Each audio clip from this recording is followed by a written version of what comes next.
আসসালামু আলাইকুম ভিউয়ার্স, আমি আজকে দেশি আলু দিয়ে গরুর গোশত ঝোল করে রান্না করব। এখানে আমার 1 কেজি পরিমাণের গরুর গোশত আছে। প্রথমে আমি উঁচু করে 1 চা চামচ হলুদের গুঁড়া মাখছি, এরপর উঁচু করে 1 চা চামচ মরিচের গুঁড়া মাখছি। হলুদ এবং মরিচের গুঁড়া আগে মেখে ফেললে গোশতের কালার সুন্দর হয়। এরপর 1 টেবিল চামচ পেঁয়াজ বাটা, 1 টেবিল চামচ নারকেল বাটা, 1 টেবিল চামচ আদা বাটা আর 1 টেবিল চামচের একটু কম রসুন বাটা দিলাম। তারপর 1 টেবিল চামচ জিরা বাটা, 1 চা চামচ ধনিয়া গুঁড়া এবং পরিমাণ মতো লবণ দিয়ে গোশতের সাথে ভালো করে মেখে ফেলব। এরপর বড় একটি পেঁয়াজ কুচি দিলাম, ছোট দুটি টমেটো আর 5-6 পিস কাঁচামরিচ দিয়ে মেজারমেন্ট কাপের হাফ কাপ সরিষার তেল দিয়ে ভালো করে মাখার পর 5টি এলাচ, 3টি তেজপাতা, 6-7টি লং, 1 ইঞ্চি সাইজের কয়েক টুকরা দারচিনি দিয়ে ম্যারিনেট করে 15 থেকে 20 মিনিট রেখে দিব।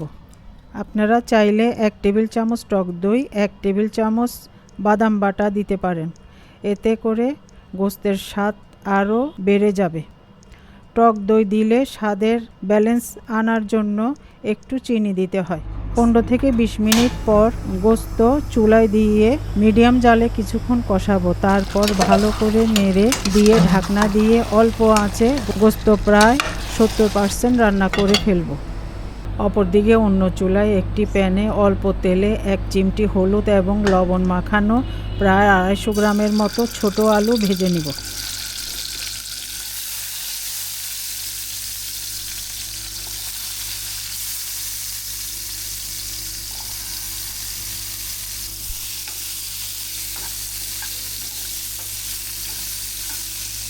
সাথে একটু পেঁয়াজ কুচিও দেব, এতে গোশতের ফ্লেভার ভালো আসে।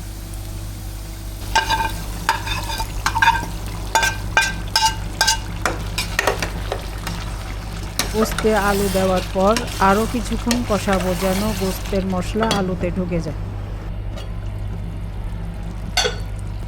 তারপর 1 চা চামচ গরম মশলা পাউডার দিয়ে ফুটান্ত পানি ঢেলে নেড়ে চেড়ে ঢাকনা দিয়ে অল্প আঁচে আরও কিছুক্ষণ রান্না করব।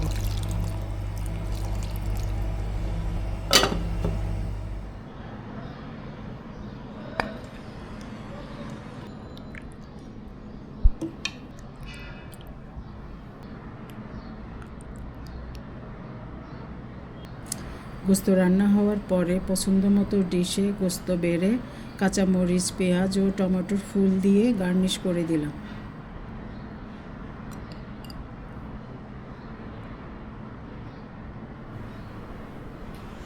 আমার ভিডিওগুলো যদি ভালো লাগে তাহলে লাইক, কমেন্ট, শেয়ার ও সাবস্ক্রাইব করে পাশে থাকবেন। আসসালামু আলাইকুম।